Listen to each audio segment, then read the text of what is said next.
Sobre os times lá de Vasco, Corinthians, ele falou nível rasteiro. E o São Paulo está incluído nisso, né? Perdeu do Bragantino de forma ridícula. Enquanto isso, lá estava o Casares na Fórmula 1. Também fica difícil, né?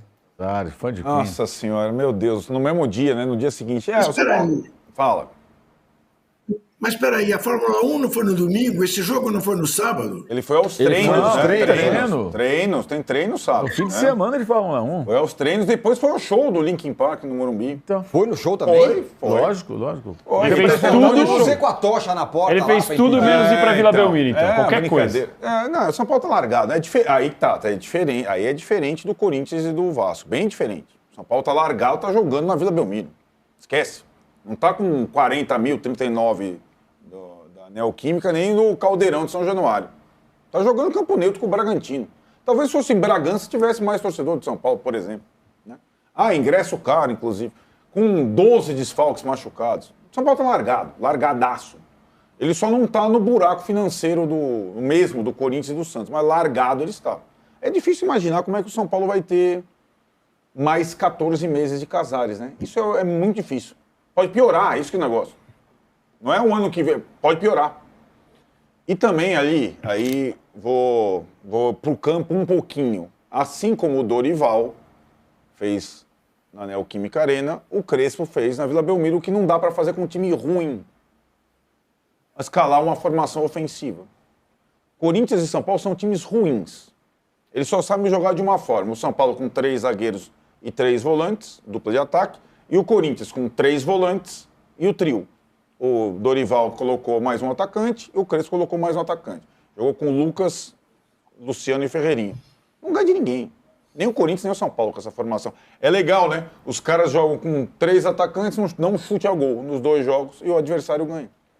Então, também tem a mão dos professores nisso aí tudo, porque os times são fracos. E também serve pro Diniz, viu? Diniz, seu time é fraco pra dedéu. Se você, né, teve gol de saidinha em São Januário, né?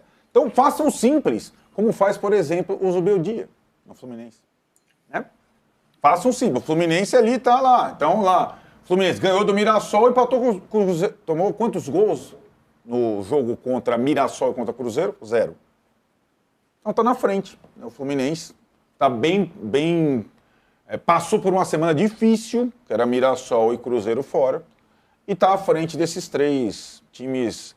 É que assim, o Campeonato Brasileiro dá tanta vaga, que o 8º lugar pode significar alguma coisa, que é a posição do São Paulo hoje, ali, né?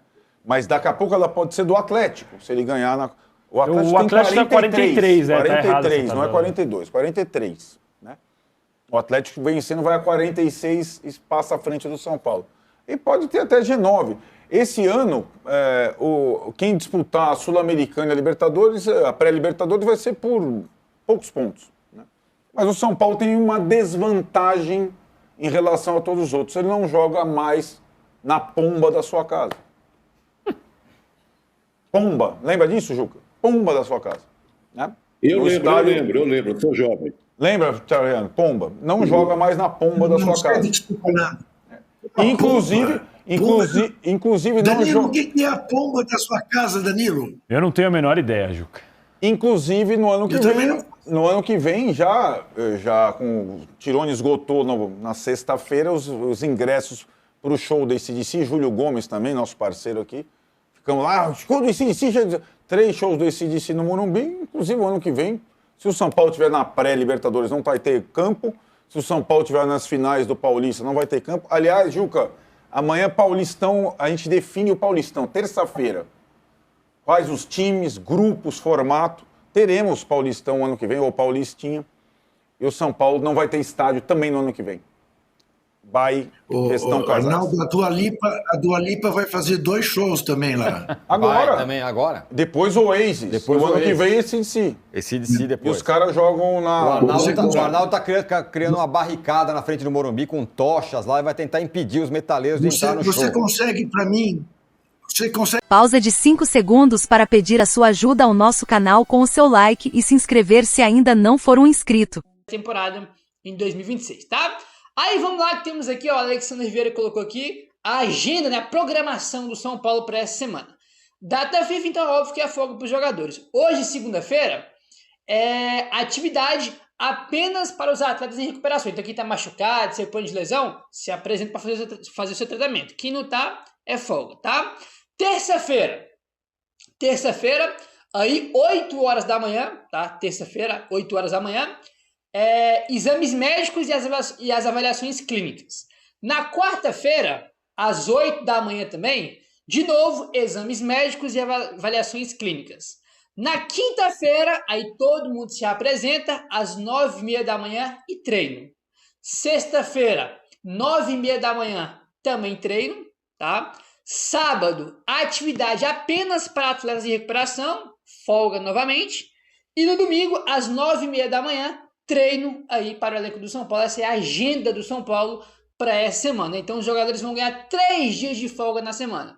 Na segunda, na terça, na verdade são 3 dias, né? Porque é segunda, terça, né? Ninguém se apresenta. Na quarta, todo mundo se apresenta, mas é mais para fazer esses exames médicos aí e avaliações clínicas, né?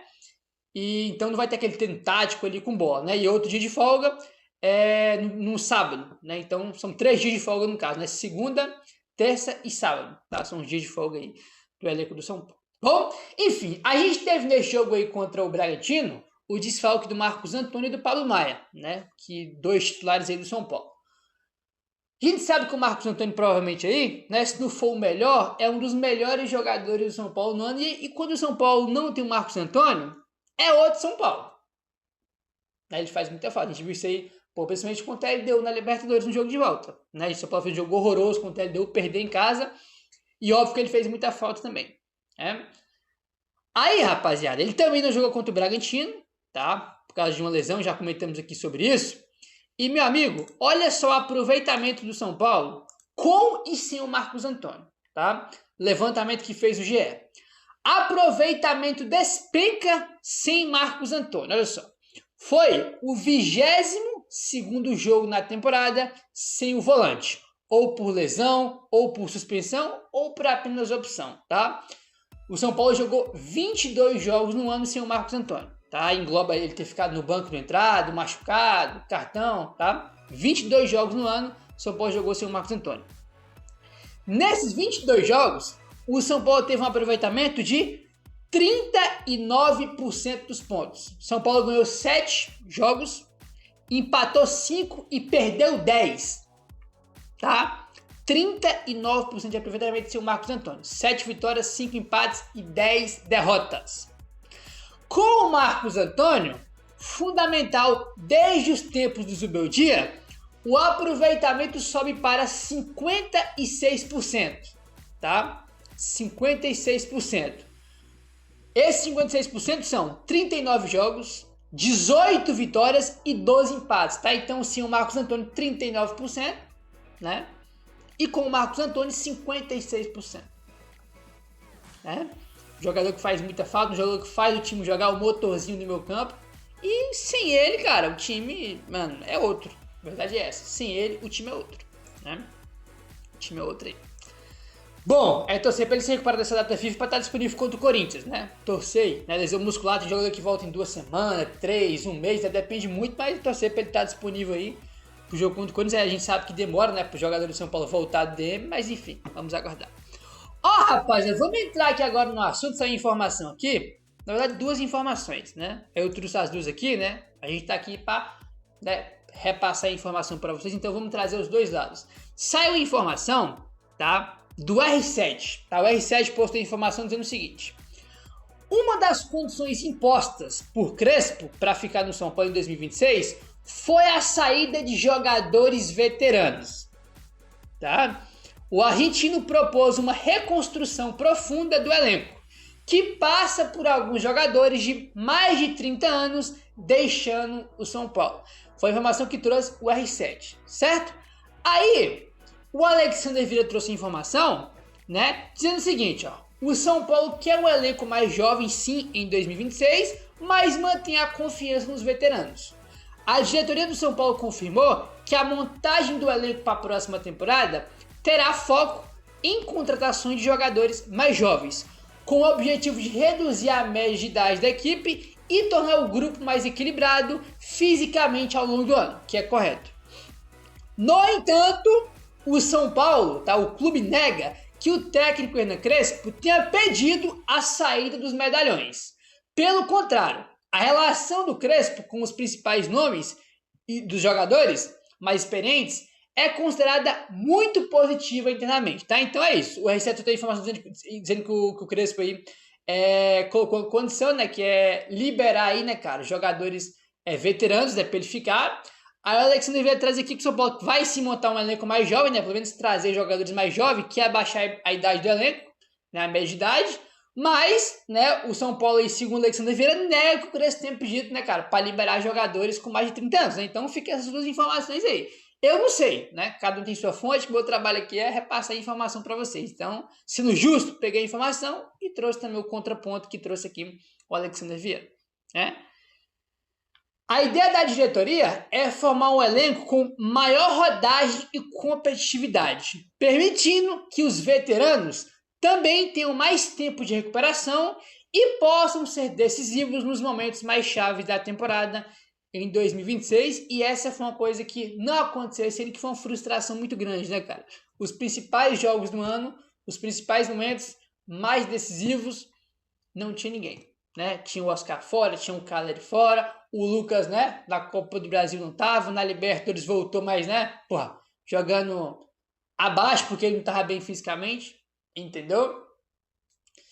E como o elenco esse não foi muito curto, né, cara? Colocou muito jogador de base, aí vendeu os da base, o elenco ficou muito curto, aí, cara, não deu para administrar, né, os jogos que os principais jogadores veteranos têm que jogar, para eles estarem na ponta dos cacos nos momentos mais importantes do ano, né? Jogaram um monte de jogo aí seguido, né? Tiveram lesões graves e não conseguiram corresponder.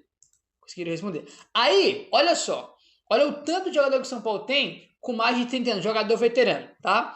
Ao todo, o São Paulo tem 13 jogadores com idade superior a 30 anos. Lucas Moura, 33 anos. Oscar, 34 anos. Rafael, 36 anos. Rafael Tolói, 35 anos. Arboleda e Cedric, 34 anos. Wendel, Alisson e Rigoni e Caleri, 32 anos. Luciano também 32 anos. Dineno, 31 anos. E Luiz Gustavo, 38 anos, tá? Então, no total, são 13 jogadores no São Paulo com mais de 30 anos. Né? Com mais de 30 anos aí.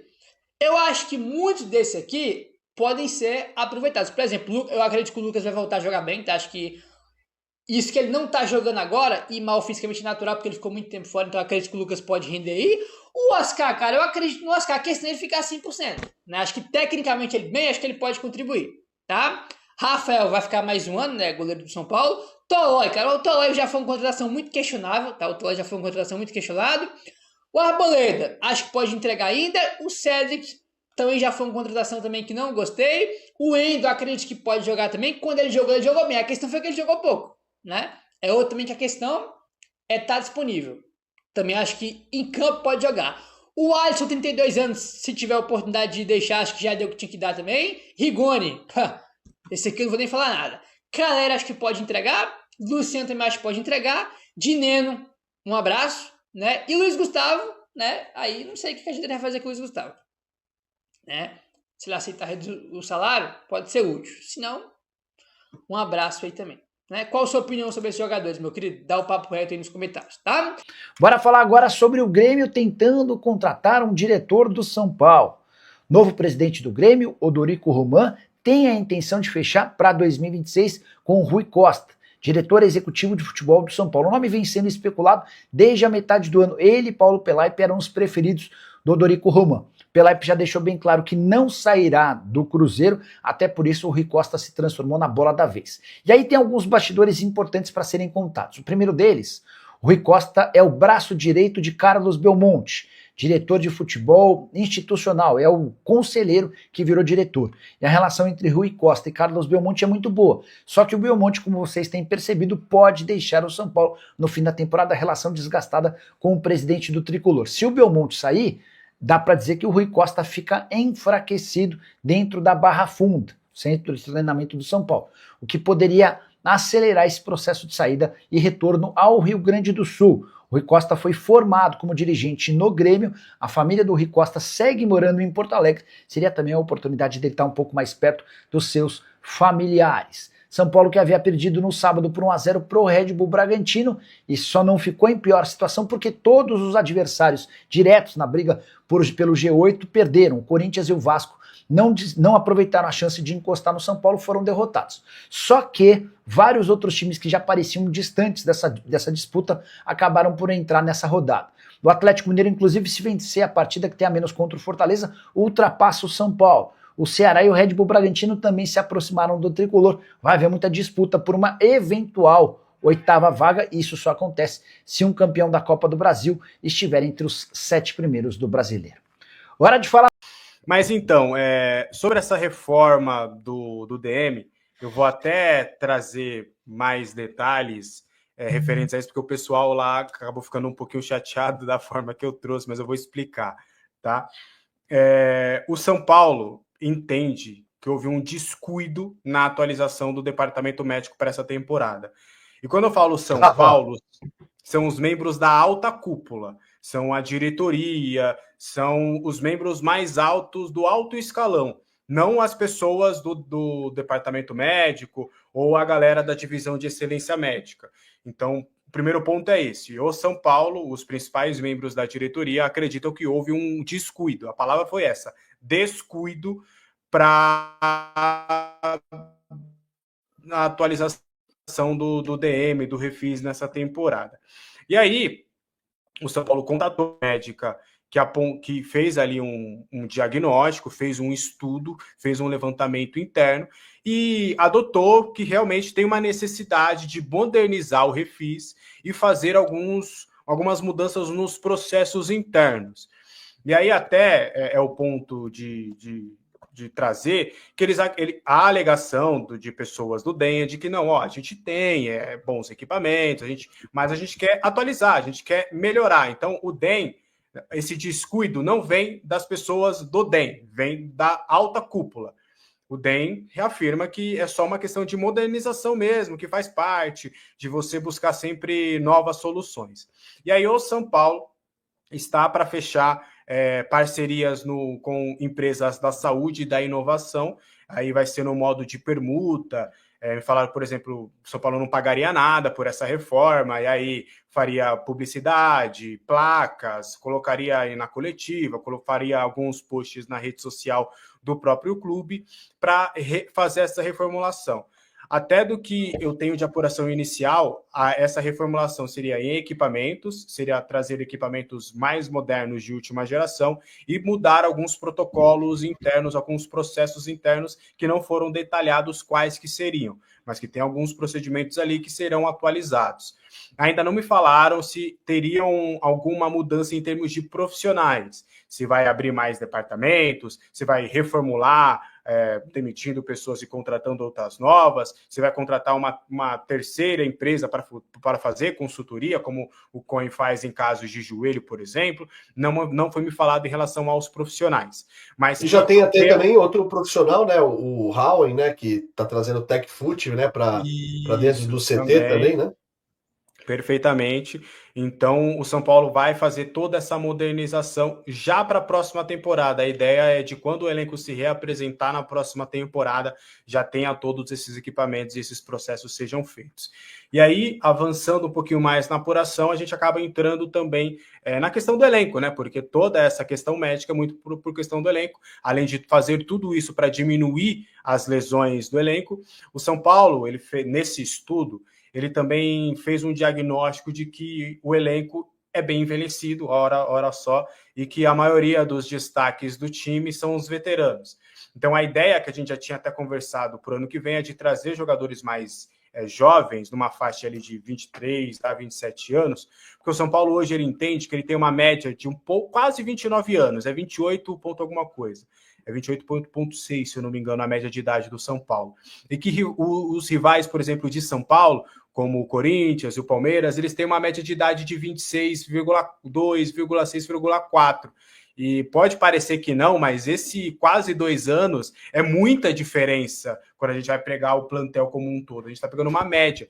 Então aí o São Paulo vai tentar readequar o seu elenco na próxima temporada para próximo dessa média de idade, ficar ali em torno de 26, 26,8 na idade média dos seus atletas. Então, as questões das lesões, como a gente tinha conversado também, era uma questão do Crespo. O Crespo mostrou muito incômodo com isso, ele ficou realmente irritado e mostrou essa irritação para os dirigentes, óbvio, tudo numa maneira, né, da maneira mais polida possível do Crespo, né, não foi uma irritação de sair gritando, brigando, não, mas ele mostrou essa irritação e a diretoria admitiu essa falta de modernização, ou que precisa fazer mais ainda para modernizar as situações que já tem lá no DM, e também isso também vai impactar o elenco para diminuir um pouco da média de idade dos jogadores para a próxima temporada, tudo porque o São Paulo entende que o time precisa ser, além de mais físico e intenso na próxima temporada, precisa também diminuir drasticamente essas questões das lesões